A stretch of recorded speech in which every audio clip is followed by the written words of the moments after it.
Assalamualaikum warahmatullahi wabarakatuh. Waalaikumsalam warahmatullahi wabarakatuh. Oke, anak-anak, apa kabarnya pada pagi hari ini? Alhamdulillah, luar biasa. Allahu Akbar. Oke ya, semoga tetap semangat dari pagi hari ini sampai pembelajaran nanti siang.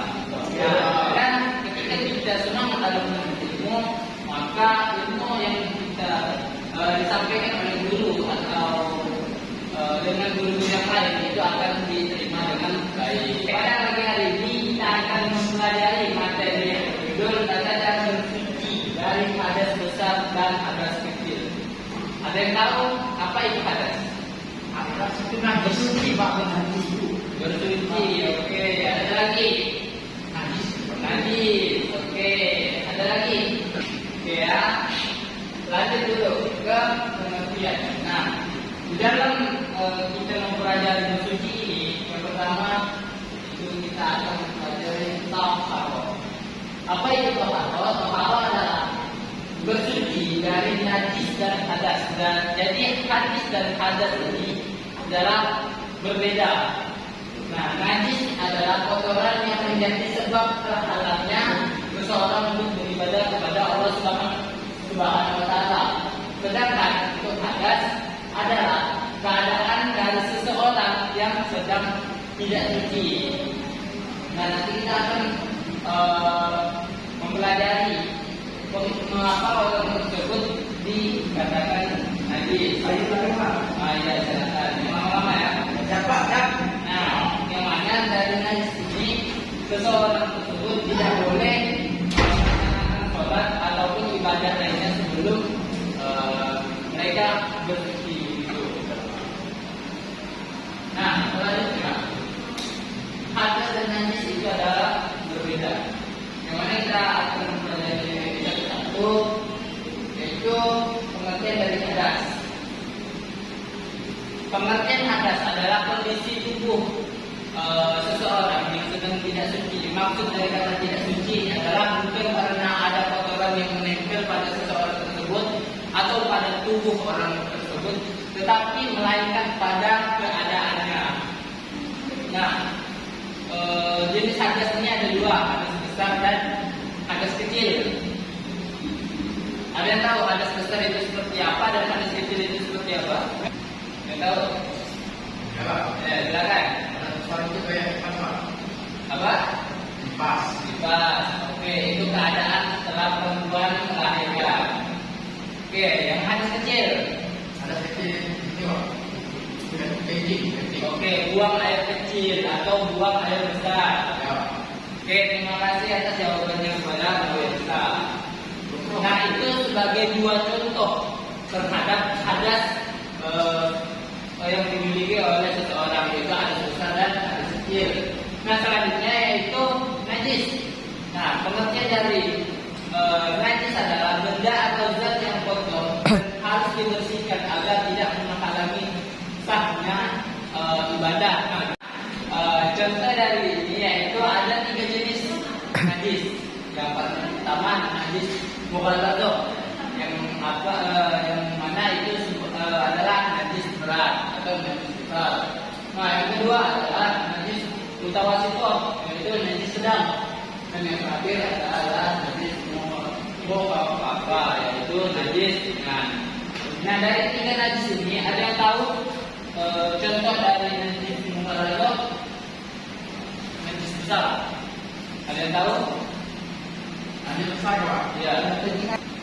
Air babi, Pak. Air babi. Ada lagi mengandung lah, ibaratnya kita katakan mengandung najis mughalladah. Yang kedua najis mutawassithah. Ada yang tahu?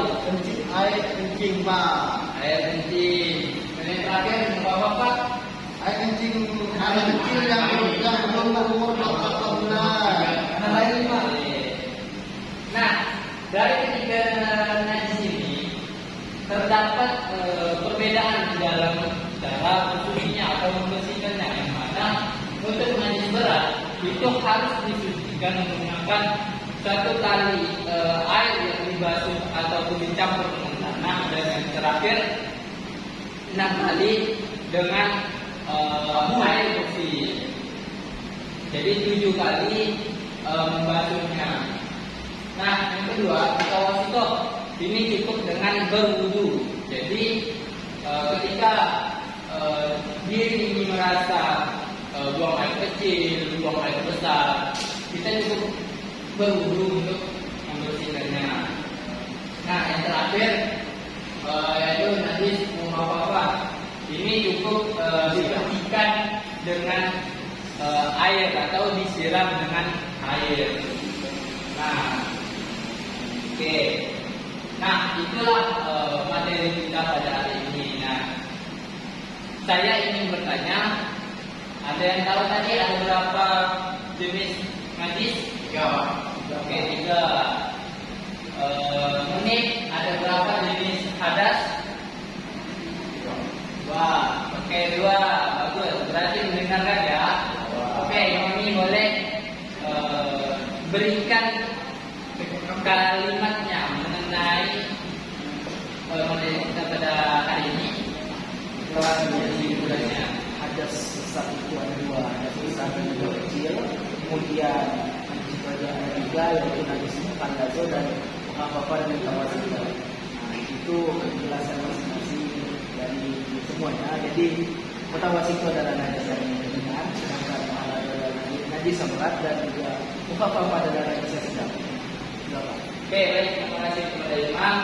Oke, mungkin hanya sekian pembelajaran kita pada pagi menjelang siang pada pagi hari ini.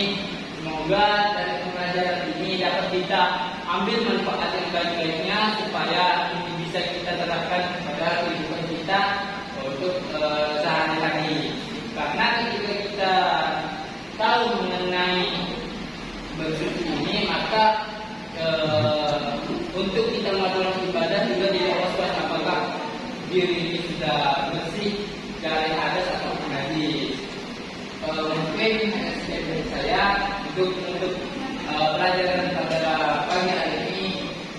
Mari sama-sama kita ucapkan doa maafkan diri.